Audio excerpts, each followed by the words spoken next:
Okay, good afternoon to all of you are welcome to our class. আমাদের আজকের ক্লাসের বিষয়বস্তু হচ্ছে আমরা ওয়ার্ক পাওয়ার এনার্জি চ্যাপ্টারটা পুরোটা কমপ্লিট করেছি, থিওরিটিক্যাল পোর্শনটা পুরোটা কমপ্লিট করেছি। এবং ফিজিক্সের চ্যাপ্টারের সবথেকে একটা বড় জায়গা হচ্ছে তার নিউমেরিক প্রবলেমগুলো সলভ করা, ঠিক আছে? তো আজকে আমরা নিউমেরিক প্রবলেম কিভাবে সলভ করতে হয় সেগুলো শিখবো। এবং আজকে আমরা যে চ্যাপ্টারটা ধরে শিখবো সেই চ্যাপ্টারটা হচ্ছে work power energy. So work power এনার্জির নিউমেরিক প্রবলেমগুলো সলভ করা আমরা আজকে শিখবো, ঠিক আছে? এটাই আজকে আমাদের মূল বিষয়বস্তু। তো কিভাবে নিউমেরিক প্রবলেম সলভ করতে হয়, এটা একটা বিরাট পার্ট ফিজিক্সের ক্ষেত্রে। কিভাবে আমি ফিজিক্সের অঙ্কগুলো করব সেইটা শেখাটা হচ্ছে একটা বিরাট জিনিস, ঠিক আছে? সুতরাং তোমরা খুব মন দিয়ে ক্লাসটা করবে। না, ফিজিক্সের অঙ্ক করার ক্ষেত্রে কিছু নিয়ম আছে, সেই নিয়মগুলো তুমি যদি ঠিকঠাক শিখতে পারো তোমার কাছে প্রত্যেকটা অঙ্ক সহজ হয়ে যাবে। ফাইন। তো কি নিয়ম আছে ফিজিক্সে অঙ্ক করার ক্ষেত্রে? না, ফিজিক্সে অঙ্ক করার ক্ষেত্রে যে নিয়মটা আছে আমি বলে দিই। দেখো, প্রথম কাজ হচ্ছে তুমি যে চ্যাপ্টার থেকে অঙ্কগুলো করছো সেই চ্যাপ্টারের ফর্মুলাগুলো খুব ভালোভাবে তোমাকে মাথায় রাখতে হবে। ফাইন। সুতরাং তোমাদের প্রথম কাজ হচ্ছে তুমি যে চ্যাপ্টারের থিওরিটিক্যাল পোর্শনটা কমপ্লিট করেছো সেই চ্যাপ্টারের ফর্মুলাগুলোকে একটা জায়গায় মানে খুব ভালোভাবে প্রত্যেকটা ফর্মুলাকে লিখে রাখা। তো আমি জানি যে আমি যে চ্যাপ্টারটা ধরেছি ওয়ার্ক পাওয়ার এনার্জি, তার কি কি ফর্মুলা আছে? তার ফর্মুলা হচ্ছে ওয়ার্ক ইজ ইকুয়াল টু হচ্ছে এফএস কস থিটা, অর্থাৎ force into displacement into cos theta. Power is equal two হচ্ছে ওয়ার্ক বাই টাইম। এইভাবে হাজার ফর্মুলা আছে, মানে অনেকগুলো ফর্মুলা আছে আমি বলতে চাইছি। তো তোমাদের প্রথম কাজ হচ্ছে ফর্মুলাগুলোকে একটা জায়গায় একটা পাতাতে খুব সুন্দরভাবে লিখে রাখা এবং সেগুলোকে মাথায় রাখা। তাহলে প্রথম কাজ হচ্ছে, তাহলে নিউমেরিক প্রবলেম সলভের ক্ষেত্রে প্রথম কাজ হচ্ছে আমার ফর্মুলাগুলোকে, ফর্মুলি প্লুরালে হলে হয় ফর্মুলি, অর্থাৎ অনেকগুলো ফর্মুলা, তো ফর্মুলাগুলোকে খুব ভালোভাবে অ্যাডপ্ট করা প্রথম কাজ। ফাইন। তাহলে ফার্স্ট কাজ হচ্ছে ফর্মুলা। আচ্ছা, আমি এটা রাইট হ্যান্ড সাইড লিখি, ঠিক আছে? আমার কি কি কাজ? তাহলে ফার্স্ট কাজ হচ্ছে, তাহলে এটা হলো আমার ফার্স্ট কাজ, ফর্মুলাগুলোকে অ্যাডপ্ট করা। আমি যে কোনো একটা অঙ্ক আগে নিই উদাহরণ হিসাবে। সাপোজ তো আমার ফার্স্ট কাজ হচ্ছে এরকম একটা অঙ্ক বলা হয়েছে। তো অঙ্কটা কি বলেছে? Force of 10 newton causes the displacement of 2 meter in own direction, calculate work. Fine. তাহলে আমাকে এখানে প্রথম কাজ হচ্ছে, দেখো বলেছে ফার্স্ট কাজ হচ্ছে যে ক্যালকুলেট ওয়ার্ক, অর্থাৎ ওয়ার্ক বার করতে বলেছে, ওয়ার্কটাকে বার করতে বলেছে। তাহলে ওয়ার্কটাকে বার করতে গেলে আমি প্রথম কাজ কি বলেছি? প্রথম কাজ বলেছি ফর্মুলাটাকে অ্যাডপ্ট করা, ঠিক আছে? তাহলে ফর্মুলাটা কি ছিল আমার ওয়ার্কের আমার ফর্মুলা ছিল, ঠিক আছে, W is equal two A face cos theta. Fine, এটা ছিল আমার ফর্মুলা। তাহলে এই ফর্মুলাটাকে মাথায় নিয়ে চলে আসতে হবে। যখনই আমাকে ওয়ার্ক বার করতে দেবে আমার ফার্স্ট কাজ হচ্ছে ওয়ার্কের ফর্মুলা আমার কি সেটাকে জানা। তাহলে ওয়ার্কের ফর্মুলা আমার ছিল work is equal two F S cos theta. তাহলে ফার্স্ট কাজ হচ্ছে ফর্মুলাটাকে মাথার মধ্যে আনা। তাহলে আমি এই ফর্মুলাটাকে নিয়ে এলাম যে ওয়ার্ক ইজ ইকুয়াল টু হচ্ছে F S cos theta. Fine. তাহলে ফার্স্ট কাজ হচ্ছে ফর্মুলা। সেকেন্ড কাজ কি? সেকেন্ড কাজ হচ্ছে ডেটা। সেকেন্ড কাজ হচ্ছে ডেটা ফাউন্ড করা, ঠিক আছে? ডেটা ফাউন্ড কিরকম? না, আমাকে কি কি ইনফরমেশন প্রশ্নের মধ্যে বলে দিয়েছে সেই ইনফরমেশনগুলোকে লিখে নেওয়া, প্রথম অঙ্কতে লিখে নেওয়া, ঠিক আছে? তাহলে কি ডেটা বলে দিয়েছে দেখি। বলছে এ ফোর্স অফ 10 নিউটন। তাহলে ফোর্স বলে দিয়েছে, তাহলে তুমি লেখো ফোর্স, ব্র্যাকেটে লিখবে F is equal to 10 newton. Fine. আর কি ডেটা আমার এখানে ফাউন্ড হচ্ছে? Causes the displacement 2 metre. তাহলে ডিসপ্লেসমেন্ট বলে দিয়েছে।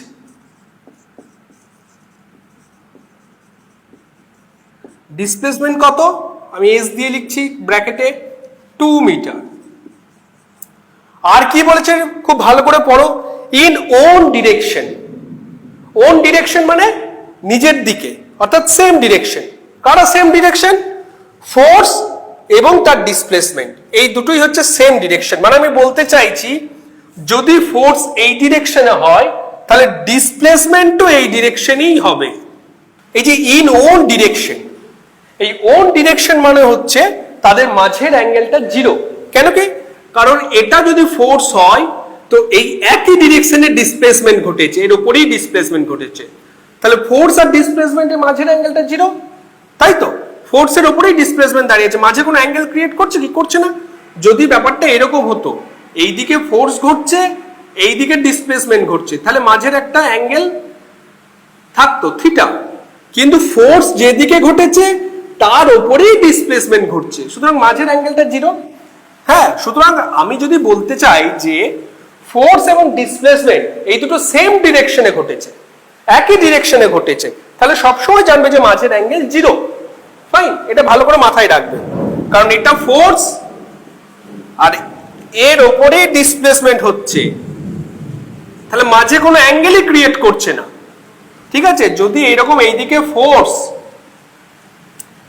আর এই অ্যাঙ্গেলের ডিসপ্লেসমেন্ট যদি দুটো অ্যাঙ্গেলে ঘটতো, তাহলে মাঝে একটা অ্যাঙ্গেল ক্রিয়েট করতো থিটা। ওকে, কিন্তু এক্ষেত্রে দেখা যাচ্ছে কি? এক্ষেত্রে দেখা যাচ্ছে আমার যে লাইনে ফোর্স কাজ করছে সেই একই ডিরেকশনে, সেম ডিরেকশনে ডিসপ্লেসমেন্টও কাজ করছে, তাহলে মাঝে কোনো অ্যাঙ্গেল ক্রিয়েট হচ্ছে কি? হচ্ছে না, তাহলে জিরো। তাহলে যদি অঙ্কতে এরকম লেখা থাকে যে in the same direction, force and displacement is in same direction, then the angle between the force and displacement will be zero. Okay, এটা মাথায় রাখবে। সো তাহলে আমি লিখতে পারি, কি লিখতে পারি?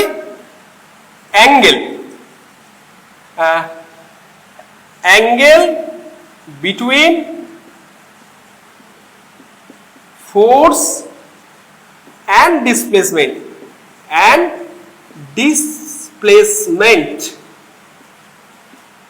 থিটা, যাকে আমরা থিটা বলি অ্যাঙ্গেলকে, সেটা কত? 0 ডিগ্রি। ফাইন, তাহলে আমি তিনটে ডেটা এই অঙ্ক থেকে পেয়ে গেছি। একটা হচ্ছে ফোর্স 10 নিউটন বলে দেওয়া আছে, ডিসপ্লেসমেন্ট 2 মিটারস বলে দেওয়া আছে, আর থার্ড হচ্ছে তাদের অ্যাঙ্গেলটা জিরো। কেন জিরো? যেহেতু ফোর্স আর ডিসপ্লেসমেন্ট একই অ্যাঙ্গেলে কাজ করছে, একই ডিরেকশনে কাজ করছে, তাই তাদের মাঝে কোনো অ্যাঙ্গেল থাকবে না। তাহলে এই যদি এরকম লেখা থাকে in same direction, in own direction, তাহলে সবসময় জানবে যে অ্যাঙ্গেল জিরো। তাহলে ফর্মুলা হলো 2 নম্বর ডেটা, আমি ডেটাগুলো পেয়ে গেলাম, ডেটাগুলো লিখে নিলাম। 3 নম্বর কাজ হচ্ছে ইউনিট, 3 নম্বর কাজ হচ্ছে ইউনিট বিচার করা। ফাইন, তাহলে ইউনিট বিচার কিভাবে করব? দেখো, প্রথম ডেটাতে আমি লিখেছি 10 নিউটন, নিউটন আছে, নিউটন কোন পদ্ধতিতে? এসআই। ডিসপ্লেসমেন্ট 2 মিটারস আছে, মিটার, মিটার কোন পদ্ধতিতে? এসআই। আর অ্যাঙ্গেল তো অ্যাঙ্গেলের থিটা কোন এসআই হয় এটা সাধারণত, তো তিনটে ইউনিটই এসআই আছে, তাহলে আমার এক্ষেত্রে কোনো চিন্তা নেই। যদি কোনো একটা এসআই থাকতো, কোনো একটা সিজিএস থাকতো, তাহলে সবগুলোকে আমাকে একটা, যে কোনো একটা ইউনিট সিস্টেমে কনভার্ট করতে হতো। ফাইন, অর্থাৎ হয় সবগুলোকে এসআই করতে হতো বা সবগুলোকে সিজিএস করতে হতো, একই ইউনিট সিস্টেমে রাখতে হবে। ঠিক আছে? অর্থাৎ আমি বলতে চাইছি ইউনিট সিস্টেমটা সেম হবে। এক্ষেত্রে কি হচ্ছে? এক্ষেত্রে এসআই এসআই এসআই সবকটা এসআই আছে, ইউনিট সিস্টেম সেম আছে, সুতরাং এক্ষেত্রে কিন্তু আমার টোটালটা একই হবে। ফাইন, বেশ, তাহলে আমার এক্ষেত্রে ভাবনার কিছু নেই, যেহেতু সবকটাই একই ইউনিট সিস্টেমে আছে। যদি একই ইউনিট সিস্টেমে না থাকতো, আমাকে কনভার্ট করে একই ইউনিট সিস্টেমে আনতে হতো, হয় সবগুলোই এসআই অথবা সবগুলোই সিজিএস। 4 নাম্বার হচ্ছে ক্যালকুলেশন। ক্যালকুলেশন, ক্যালকুলেশন করো। আমার এই ইউনিট দেওয়া আছে, আমার এই ডেটা দেওয়া আছে, আমাকে ওয়ার্ক বার করতে বলেছে। ফাইন, তাহলে এই যে আমার ডেটা, এটা ডেটা দেওয়া আছে। এবার 4 নম্বর পার্ট হচ্ছে ক্যালকুলেশন। ক্যালকুলেশন ওয়ার্ক, ওয়ার্কের ফর্মুলা তুমি কি জানো? ফর্মুলাটা লিখে দেবে, ফর্মুলাটা মাথায় রাখতে হবে। প্রথম কাজ বলেছি ফর্মুলা, ফর্মুলা হচ্ছে এফ এস কস থিটা। তাহলে প্রথমে আছে এফ, এফ আছে, দেখো এফটা কত আছে? 10, 10 বসিয়ে দাও, ইনটু এস, এসটা কত আছে? 2, 2 বসিয়ে দাও, ইনটু কস থিটা, থিটাটা কত আছে? 0, তাহলে ইনটু কস 0, তাহলে 10 ইনটু 2 ইনটু কস 0 ভ্যালু কত? কস 0 ভ্যালু হচ্ছে 1, তাহলে কত দাঁড়ালো 10 ইন্টু 2 ইন্টু 1 মানে 20, 10 দুগুণে 20, 20 ইন্টু 1 20, তার মানে কত দাঁড়ালো 20 জুল।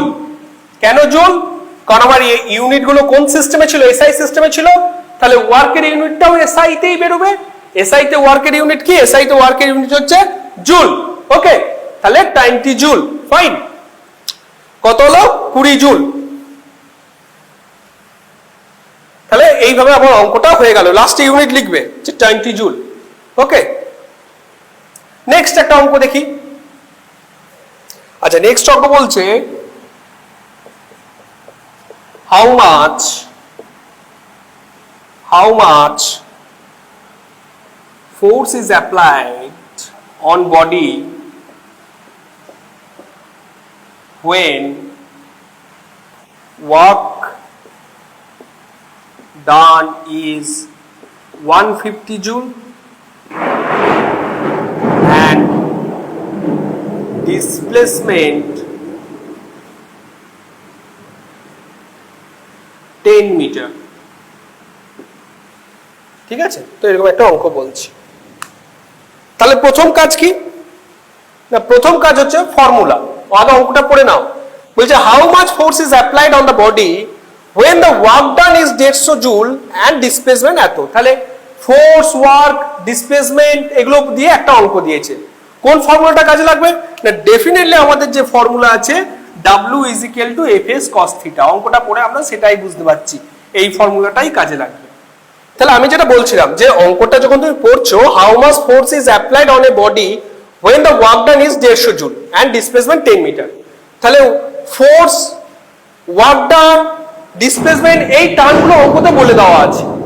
ঠিক আছে, আমাকে ফোর্সটা বার করতে হবে। How much force is applied, ফোর্সটা বার করতে হবে। কোথা থেকে বার করতে হবে না? ওয়ার্ক ডান আর ডিসপ্লেসমেন্ট বলে দেওয়া আছে। তাহলে এই ফোর্স, ওয়ার্ক, ডিসপ্লেসমেন্ট এইসব দিয়ে যখন অঙ্ক দেবে, আমি প্রথম কাজ বলেছি যে প্রথম কাজ হচ্ছে আমার ফর্মুলাটাকে ভালোভাবে মাথায় নিয়ে আসা। তাহলে কোন ফর্মুলাটা পড়বে? ফোর্স, ওয়ার্ক, ডিসপ্লেসমেন্ট দিয়ে না আমার যে এই ফর্মুলাটা আছে W is equal to Fs cos theta, কারণ W মানে ওয়ার্ক, ফোর্স F আর S মানে ডিসপ্লেসমেন্ট, থিটা মানে তাদের অ্যাঙ্গেলটা। তাহলে এই ফর্মুলাটা দিয়ে আমাকে অঙ্কটা করতে হবে। তাহলে ফার্স্ট কাজ হচ্ছে আমাকে প্রথমে মাথায় ফর্মুলাটা নিয়ে আসতে হবে যে কোন ফর্মুলা দিয়ে অঙ্কটা হতে পারে। তাহলে আমি ধরে নিলাম যে এই ফর্মুলা দিয়ে অঙ্কটা হবে। সেকেন্ড কাজ কি? সেকেন্ড কাজ হচ্ছে ডেটা ফাউন্ড করা। তাহলে ডেটাগুলো আগে লিখে নাও। তাহলে কি বলেছে?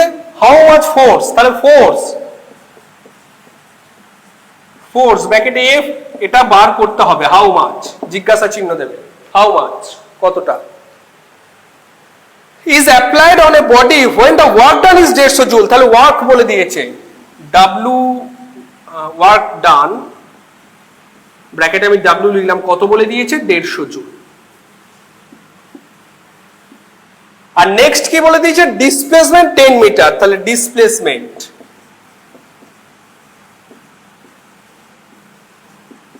S কত? 10 মিটার। ফাইন, তাহলে সেকেন্ড কাজ ছিল ডেটা ফাউন্ড, আমি ডেটা ফাউন্ড করে দিয়েছি। আচ্ছা, আর কি কাজ? থার্ড কাজ হচ্ছে তার ইউনিট। ফাইন, ইউনিটগুলো দেখে নাও। কার কার ইউনিট বলে দেওয়া আছে? ওয়ার্কের ইউনিট বলে দেওয়া আছে জুল, কোন সিস্টেমে? এসআই। আচ্ছা, ডিসপ্লেসমেন্টের ইউনিট মিটার, এসআই। তাহলে দুটোই এসআই, একই ইউনিট সিস্টেমে আছে, কোনো অসুবিধা নেই, আমাকে চেঞ্জ করতে হবে না। তাহলে আমি এবার অঙ্কটা করবো। থার্ড পার্ট হচ্ছে ক্যালকুলেশন। তাহলে ক্যালকুলেশন করো। ঠিক আছে, কি বার করতে হবে? ফোর্স। তাহলে কোন ফর্মুলাটা কাজে লাগবে? W is equal to Fs cos theta বসিয়ে দাও। और W কত বলেছে? W 150 জুল, 150 বসিয়ে দিলাম। F টা বার করতে হবে। ঠিক আছে, তাহলে F এর জায়গায় আমি F ই লিখছি, কারণ F টাই বার করব। ইনটু S টা কত বলেছে? 10। আর cos থিটা, থিটাটা কত? দেখো কোনো ডিরেকশন বলে দেয়নি, কোনো ডিরেকশন বলে দেয়নি মানে দে আর ইন দ্য সেম ডিরেকশন। ঠিক আছে, তাহলে সেম ডিরেকশন হলে তাদের মাঝের অ্যাঙ্গেল কত বলেছি? 0। তাহলে cos 0 और 150 is equal to F into 10। cos 0 মানে কত? 1 और 150 is equal to F into 10। অতএব F সমান কত হবে? F সমান 10টা এইদিকে গুণ আছে, এইদিকে এলে কি হবে? ভাগ হবে। এটা ইকুয়েশনের নিয়ম। এক ইকুয়েশনে এই যে মাঝে ইজিক্যাল টু চিহ্নটা আছে, এই ইজিক্যাল টু চিহ্নর একদিক থেকে আরেক দিকে যদি আনতে যাও তাহলে সবসময় উল্টো কাজটা করতে হয়। তাহলে এইদিকে 150টা কি আকারে আছে, দেখো 10টা কি আকারে আছে, গুণ আকারে আছে, মাল্টিপ্লাই আছে। তাহলে 10টাকে তুমি যদি এই দিকে নিয়ে আসো তাহলে কি হবে, 10টা ভাগ হবে, ঠিক আছে। আর 10টাকে এইদিকে আনতেই হবে, তবেই আমার একটা ফ্রি পড়ে থাকবে এখানে। তাহলে এফ ইজ ইকুয়াল টু হয়ে গেল 150/10, কাটাকাটি করলে কত হলো 15। তাহলে 15 ইউনিটটা কি হবে, ইউনিটটা দেখো, ইউনিটটা আমার কোন সিস্টেমে আছে, সবগুলো এসআই সিস্টেমে আছে, তাহলে ফোর্সের ইউনিটও এসআই সিস্টেমেই হবে, নিউটন। ফাইন, বোঝা গেছে? তো এইভাবে তোমাকে অঙ্কগুলো করতে হবে। ওকে, ঠিক আছে। তো আজকে এতদূর পর্যন্তই থাক। আমি অঙ্কের কিভাবে অঙ্ক সলভ করতে হয় তার বেসিক কনসেপ্টগুলো বললাম। তোমাদের কাজ হচ্ছে বাড়িতে অঙ্কগুলো সলভ করা, প্র্যাকটিসের মধ্যে থাকা। তোমরা নিশ্চয়ই কিভাবে ফিজিক্সের অঙ্কগুলো ঠিকঠাক ভাবে সলভ করতে পারবে। ঠিক আছে? ওকে, আজ এই পর্যন্তই। Thank you.